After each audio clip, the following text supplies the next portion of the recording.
வடக்கே ஒரு அஸ்தமனம், தெற்கே ஒரு சந்திரோதயம். ஆகாயம் என்னோடு திசை மாறுதே. உண்மையா நான் என்ன பொம்மையா? ஒரு ஜென்மம் வாங்கி வந்து இரு ஜென்மம் வாழுகிறேன். இது என்ன கதை என்று விதி கேட்குதே. மாயமா என் கண்ணீர் மாறுமா?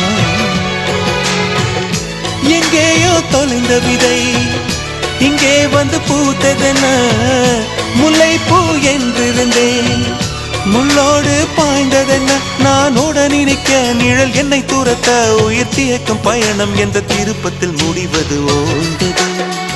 என் கால்கள் ஓய்ந்தது, தீர்ந்தது, கண்ணீரும் தீர்ந்தது.